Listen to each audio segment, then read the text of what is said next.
Want to grow on TikTok? Join our agency for support with expert mentoring, stream protection, and audience growth. It's time to level up. Scan the QR code or click the link in the description to join today.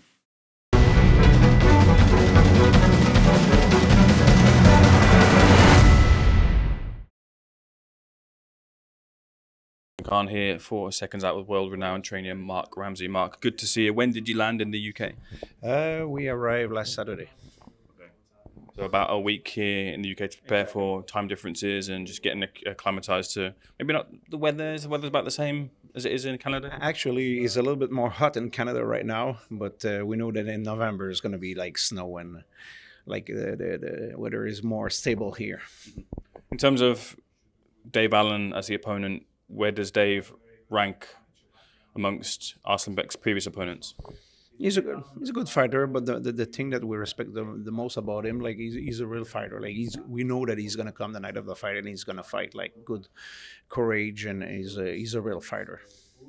Some of the conversations surrounding Arslanbek and routes to victory for Dave would be the apparent weakness to the body. Is that something that you feel needs work on when it comes to Makhmudov? To be honest, that kind of fight, that kind of big fight, you need to be ready a little bit for everything. Of course, we have some point that we want to work on, but I will not going to tell you today. But of course, you need to be ready for everything, because let's say that we really want pass the knockout to Allen is not happening. Like you cannot go with one unidimensional approach. You need to be ready for a little bit of everything. Dave, when it's come to his fights, whether he's won or lost them, he's always had a battle to establish the jab and parry off the jab and come back with his own offense. Have you highlighted that as a route for Arslanbek to establish the jab early and then build off of that? Yeah, of course. Like I think it's a very important punch for everybody, not only for tall boxer but also for short boxer. Like this is the key punch in boxing. But at the end of the day, like I say, you need to be ready for everything.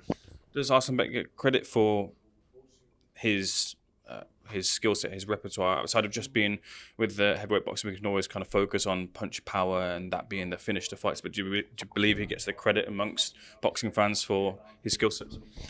I don't know about that, but the thing is good for us. It's people, like you say, focus a lot on the power, and sometimes other team they have tendency to negligate a little bit the technical point of Arslanbek, but for us it's a little bit the tools. David mentioned that should he get the victory, he'll be on the path to take on Deontay Wilder. Should Arslanbek get the victory, he's on the path to fight Anthony Joshua. Is that on the table as discussions taking place as to Arslanbek and Anthony Joshua being in the ring? We'll see. Like right now, we have a fight Saturday, and we don't want to talk. I don't talk with him about other fight right now. This is a real challenge. We respect Allen, and we're gonna take care of this business Saturday. And after that, we're gonna sit down and see what are the opportunity for him. You can't say if it's on the table or not.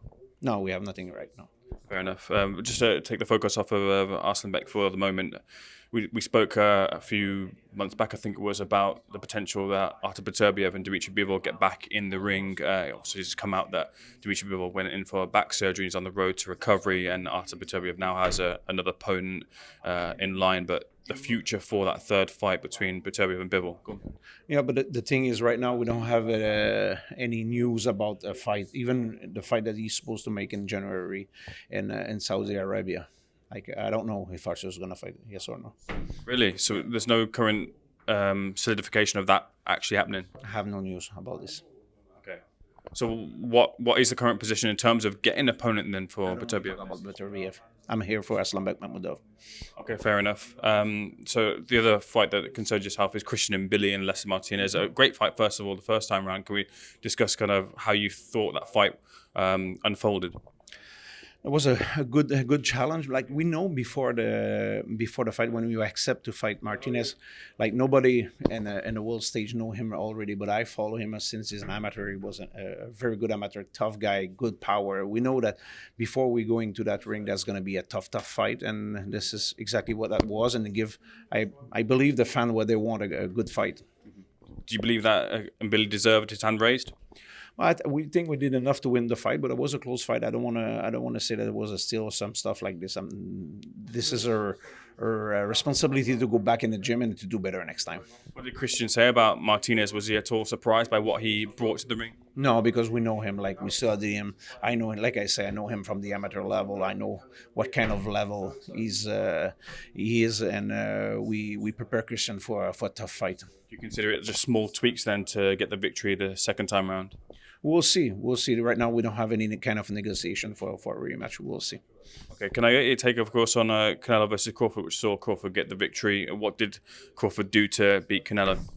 I think he did great. He did exactly what he needed to do to beat the guys like Canelo. It was a great victory for him. And we'll see what kind of direction he will take. Yeah, the discussions maybe about Terence Crawford possibly fighting John Boots Ennis or going to middleweight to capture titles there. Where do you think he goes? It's a good fight. Like Ennis is a really, really good fighter. There is also some talk about the Kazakh champion, Janibek, exact. They are all good fights at that level. What do you think about Crawford versus Janibek? It's maybe a better fight that people think. Like Janibek was a world amateur champion, great fighter. I have the chance to face him once. I see him very closely, and he's a good fighter, very good fighter. Bringing it back to this weekend, I asked Dave Allen as to what he thought about yourself and John Scully as two people in the team, which I would consider as one of the best duos in world boxing. But Jamie Moore and Nigel Travis, in terms of them being in the opposite corner, what do you think of them and their accolades within the sport? To be honest, I don't know them that much, but I respect when you have success like they have, because you're doing something good in a gym and you're working hard, and it's a tough job. Like I respect all trainer. Dave is one of those, he's just a very tough fighter. He doesn't often get stopped. It takes a lot to get that stoppage. Do you see this as a fight where you might have to change plans in the fight and look at the long-term 12 rounds because of Dave's toughness? Yeah, it's very possible. Like on both sides, like I say once again, it's a kind of fight that you have to be ready for everything. It's true for us, but it's true for the other team also. If sometimes you expect something in a ring and it's not happening, and the adaptation is a key stuff in boxing. I'll leave the final word with yourself. Great fight heading up this weekend. Dave Allen versus Arslanbek Makhmudov. What happens in the ring? Great fight for the fans. Mark, looking forward to it. Thank you for speaking to Seconds Out. Wish you all the best for this weekend. Thank you. Appreciate it. Thank you. Want to grow on TikTok? Join our agency for support with expert mentoring, stream protection, and audience growth. It's time to level up. Scan the QR code or click the link in the description to join today.